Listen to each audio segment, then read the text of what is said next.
daal di feddale kóllëre ak xaritoo waaye surtout feddale diggante gi nga xam ne moo dox ci man ak ñoom ci li nga xam ne gëm-gëm la pas-pas la ak bëgg réew mi la.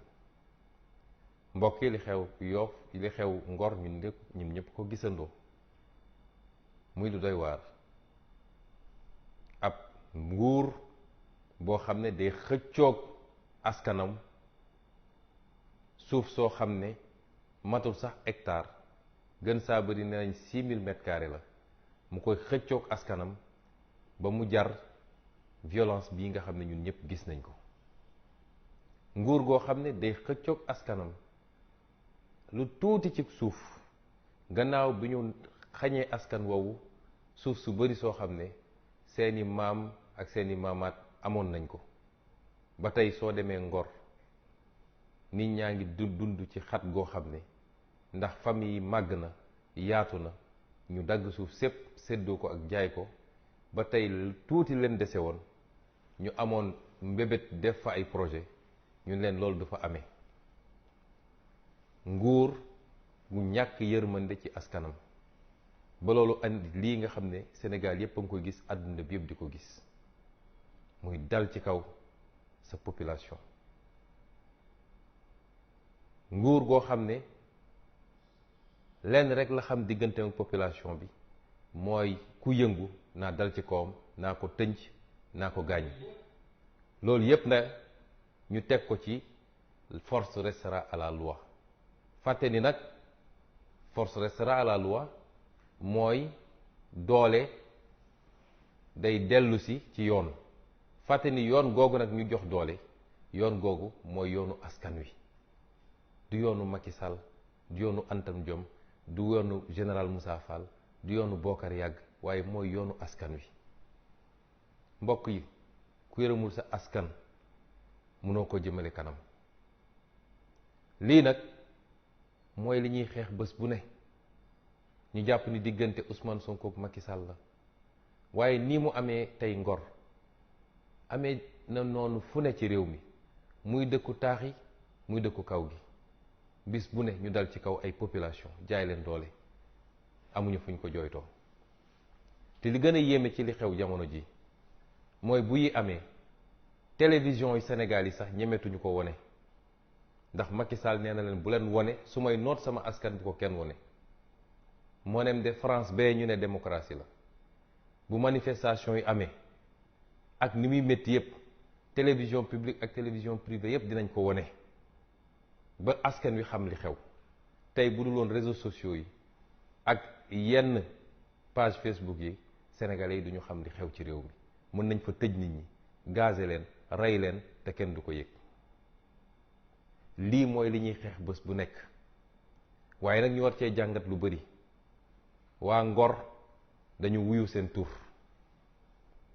mooy nit ñu am ngor lañu. ngor mooy dignité. ku am dignité di nga jaar ci kawam, waaye doo ko jaay doole, doo ko noot, doo ko takk bu mu jaam. may wax waa Sénégal, lan moo tax ñun ñu war a nangu Macky Sall takkuñu bu mu jaam? lan moo war a tax tey ñu koy seetaan muy def lu ko neex ci réew mi? Ngor de benn quartier kese la, mu tëleen depuis balaa Korité ba tey ji. waaw bu quartier Sénégal yépp takkoon seen fit, takk seen ndigg jàkkaarloog Macky Sall, gëm naa ni du fi def genn wàllu fan, dina takk ay bagaasam dem.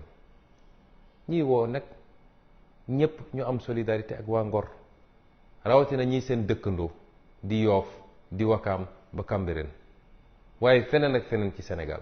benn sénégalais waratul nangu di toog di seetaan ñuy noot ay sénégalais, di leen bunduxatal, di leen métital, di leen rey, di leen gaañ. dégg nañu sànq ab xibaar boo xam ne ñu ngi koy vérifié wu, ñu ne ñu am na benn gone gu jigéen gu ci ñàkk bakkanam. ñu ngi ñaan yàlla loolu bu mu am, ndax nguuru Macky Sall li fi rot ci bakkan bëri na ci ay manifestation kese. gis nañu ay image yoo xam ne yu doy waar la, ay nit nekk ci ay plage ñu leen di tiire ay bal fetal. te balaa Korité bi gis nañ fa image yu doy waar, ay nit yor ay fetal nekk ci ay yoonu koñ di chargé di tirer ci kër yi. mu fàttali leen li xewoon sama kër le 7 février 2021 nga xam ne ay alkaati la ñu gis ñu taxaw ci kaw ay toit di tirer. njàmbaar nekkul ci loolu, ma koy wax toujours suñu force de défense et de sécurité yi lañ leen formé li ñuy xaar ci yéen mooy bu ay samba boy wala ay terroriste wala ñu bon a bon jóge fële bëgg a dal ci kaw Sénégalais yi ngeen won ñu ni yéen a ëpp entraînement ci Sénégal, ngeen won ñu yéen a gën a professionnel, ay jàmbaar ngeen. mais bés bu ne ñu yónni leen ci ay population désarmée ngeen di jaay ay commando mel ni Rambo bu nekk ci àllum Aziba. du lii moo taxoon peuple bi jël impôt am di leen fay ak di leen former. ngeen war a am yërmande ci seen askan te xam ni doole gi ñu leen dénk doole askan googu la, du doole Macky Sall. kon li xew Ngor métti na ci ñëpp, ñu koy massawu ñëpp, à l'attention de nos amis étrangers. J'ai ouvert cette allocution par la situation qui prévaut aujourd'hui dans un quartier de Dakar qui s'appelle Ngor. Les images que vous voyez dérouler en boucle derrière moi se rapportent à ce quartier, où depuis plus d'un mois maintenant, des populations réclament un petit lopin de terre de 6000 m². Des populations qui ont été spoliées de toutes leurs terres ancestrales, qui ont été soumises à la course foncière qui prévaut à Dakar, où des lotissements ont été faits, partagés tout le temps par les mêmes, des politiciens, des hauts fonctionnaires, pour être revendus à prix fort. De sorte que ces populations aujourd'hui vivent dans la promiscuité dans leur quartier traditionnel. Et le petit lopin de terre qui leur restait leur est aujourd'hui enlevé pour soi-disant l'édification d'une brigade de gendarmerie, ce qu'il faudrait vérifier d'ailleurs. Et ces populations disent niet. Et la seule réponse que Macky Sall leur sert, c'est encore la répression, la violence et la brigade. Et les images qu'on a vues aujourd'hui, les images qu'on a vues les jours passés, sont indignes d'un État comme le Sénégal. Et Macky Sall use et abuse de la répression sous le fallacieux prétexte que force doit rester à la loi, ignorant que la loi, c'est le peuple sénégalais. Et ce qui se passe est déplorable. Et c'est cela l'objet de notre combat de tous les jours. C'est ces violences que nous subissons tous les jours. Beaucoup de Sénégalais ou certains Sénégalais ont pu penser que c'est une adversité politique simplement, que ça tourne autour de la conquête du pouvoir. Que nenni, on se bat pour des principes et des idéaux, pour que notre démocratie, pour que nos libertés ne soient pas confisquées par un homme boulimique de pouvoir, entouré de gens qui se sont enrichis sur le dos du Sénégal et des Sénégalais. Et aujourd'hui, nous constatons ce qui se passe à Ngor avec beaucoup d'amertume. Mais l'enseignement qu'on en tire, parce qu'en Wolof, Ngor veut dire dignité. Et ces habitants-là répondent bien au nom de leur cité. Parce que désarmés, même désarmés, ils font face à un régime arbitraire et délibérément violent. Nous appelons tous les Sénégalais à se solidariser avec le quartier de Ngor. Et le principal enseignement que j'en tire, c'est que si les Sénégalais se mettent debout, prennent leur courage à deux mains, il n'y a pas de force de répression qui peut les contenir. Et Macky Sall ne passera pas une journée de plus à la tête de ce pays.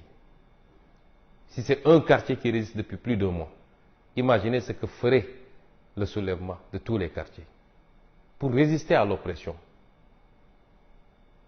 Et c'est pourquoi j'appelle tous les Sénégalais, et particulièrement les quartiers limitrophes de Yoff, de Ouakam, de Cambérène, tous les quartiers limitrophes, à se solidariser avec nos frères de Yoff. Nous avons été informés qu'il y aurait eu déjà un mort, précisément une jeune fille. Nous sommes en train de vérifier l'information et nous souhaiterons qu'il n'en soit pas ainsi. Et ce serait déplorable parce qu'il y a eu trop de vies humaines